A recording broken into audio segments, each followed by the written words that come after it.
Now, as the war in Ukraine continues, we are learning more about what takes place inside Russia, although, of course, there is still so much mystery given the way the media is run. Rachel Locke is the Director of Violence, Inequality and Power Lab at the University of San Diego and joins us now. Thanks for your time. How are you today?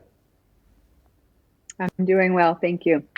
Now, firstly, Russia is considered to be one of the most unequal of the world's major economies. How and why is this the case exactly? Yeah, thank you. So I think that's exactly right. Russia is considered to be the most unequal of major economies, with roughly the wealthiest 10% owning 87 to 90% of all wealth, right? So this is a massive consolidation of wealth. And you saw in the 90s with the death of the Soviet Union, a big shift in the ownership of assets from a broader ownership to much more consolidated wealth pattern.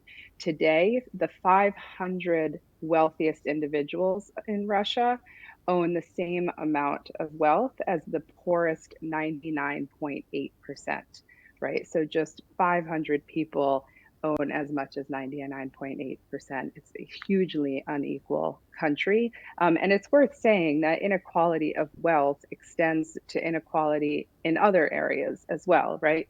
Inequality with regard to the judicial system and who has access to a fair trial or not.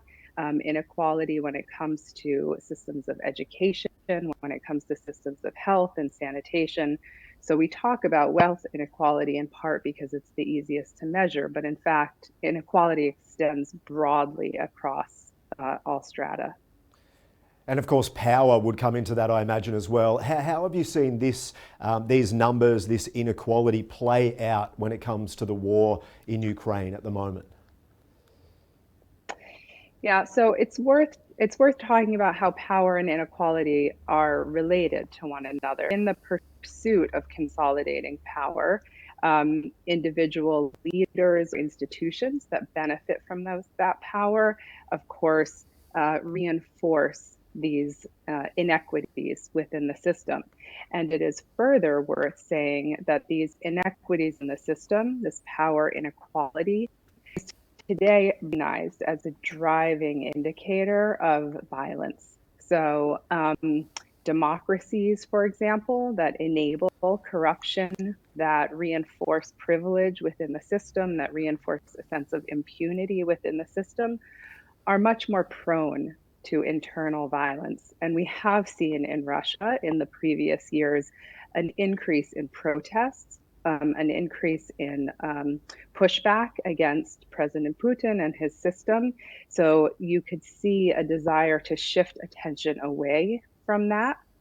And of course, invasions in the recent invasion in Ukraine, but as well as the previous invasion of Ukraine in 2014, as the invasion in Georgia in 2008, these all serve to help distract from what's happening internally in Russia. Where did this power stem from historically, and how has President Putin aided that, do you think? Yeah, I mean, I'm not, again, I would say I'm a Russia expert. I won't claim to be. What I will claim to be is somebody that knows quite a bit about the way in which individuals, again, do consolidate wealth and the impact that that has. Like I said, you saw in the 90s, if you look at indices of inequality, a real kind of stark shift that occurred with the collapse of the Soviet Union and the massive wave of privatization that took place. And it's worth saying that that wave of privatization, both licit, so legal, and also illicit, and took place through channels that would be considered outside of the formal economy. The consolidation of wealth and power has continued to be driven through illicit channels outside of the formal economy.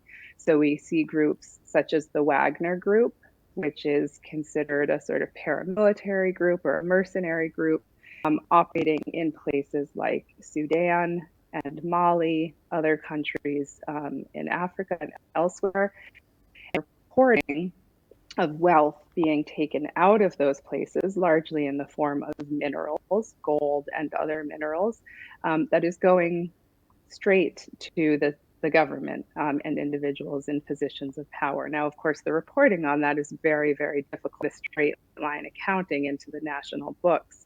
But there is very good reporting to show that this privatization trend that started with the collapse of the Soviet Union has just been really consolidated. Again, use formal and formal structures that benefit Putin and his allies. Rachel Locke, thank you so much for your time and your insight today. We really appreciate it. Thank you.